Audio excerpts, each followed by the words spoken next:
Hey guys, welcome back to my channel. Today's video is different from my normal kind of videos, but I just had to share this recipe with you guys. So this is called a beignet, and oh my god, it's so good and so fluffy, and it's really easy to make. Let me show you. First, we're gonna start by making our yeast mixture. So I'm basically gonna be using about half a cup of lukewarm water, about 2 tablespoons of granulated white sugar, and a whole pack of active dry yeast. So we are basically going to thoroughly mix this together until they are all incorporated. Then we're going to cover it and set it aside to proof. This helps the yeast to activate and ensures it is alive. In another bowl, we're going to mix our dry ingredients. Now we're going to start out with 4 cups of all-purpose flour, or you can use bread flour, whichever you have. I'm also going to be adding this milk flavor powder. Now this is optional, but it gives the beignet a really nice milky flavor, and I think it contributes to the overall texture of the beignet. I'm also going to be adding about 1 teaspoon of salt to the flour mixture. You want to mix this together to avoid any clumping and set it aside. Now don't worry, you can find the full recipe to this beignet in the description box below, so make sure to check that out.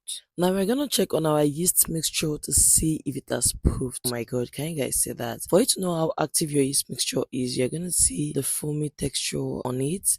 Can you guys see that? So this is to show that the yeast is alive and it is ready to go into the flour mixture. Before that, we are going to be adding about half a cup of melted butter and 1 large egg into the yeast mixture. So you want to make sure to whisk this thoroughly so that they are all combined. Then we're going to add this into our dry mixture. First, you want to combine them in a bowl, just mix them together with a spatula to form a rough dough. If you have an hand mixer or a normal cake mixer, you can just do that in there. You don't need to do all this process. Just mix your dry and wet ingredients in your mixer and you're good to go. And then we're going to transfer it onto our tabletop or whatever you use. Now we're going to try to knead it into a smoother dough. Even if you use a mixer, you're still going to do this process just to bring your dough together.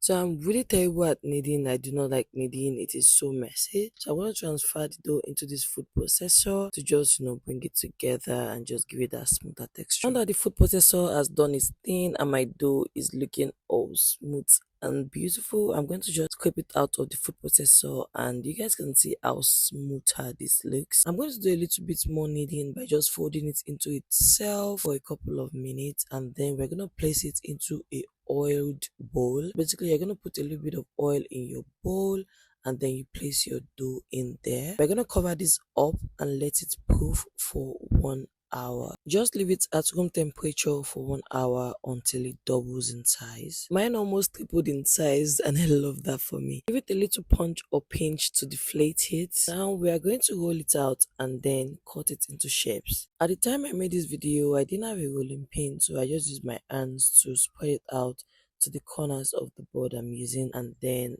I started cutting into squares. So the traditional beignet is usually rectangular or square in shape, so you can just do what works for you. And then you're going to cover it and let it proof for another 15 to 30 minutes depending on how patient you are. When the beignet has doubled in size a second time, then we are ready to fry. Now you can use whatever oil you prefer. I'm using groundnut oil in this video, and when your oil is bubbling around your chopstick like that, then you know your beignets are ready to go into the oil. Now you want to move your beignets around constantly, okay, because this fries really quickly, and then you want to keep turning it until you get a really beautiful golden brown color. Immediately you've achieved that golden color, take your beignets out of the oil into a sieve and let it cool for a couple of minutes. This is the fun part. You want to get powdered sugar or icing sugar and you want to dose your beignets heavily. That is how it is done. I didn't make the rules, okay? Put a lot of powdered sugar on those beignets and voila, it is ready to be enjoyed. It is so fluffy and so delicious. To be honest, I thought the powdered sugar was going to be overpowering, but it is not. I guess because we don't have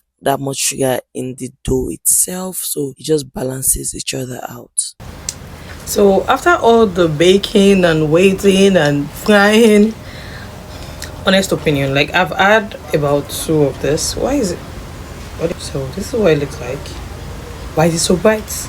In my opinion, I think it is just like donuts heavily covered in powdered sugar. Like that's my opinion. Like Anyways, thanks for watching this video. I hope you guys enjoyed this video. If you do, make sure to give it a thumbs up. If you are not subscribed yet to my channel, please hit that subscribe button down below and hit the bell button so you get notified every single time I upload a new video. And I hope you are going to be recreating this recipe. Let me know in the comments below. Bye.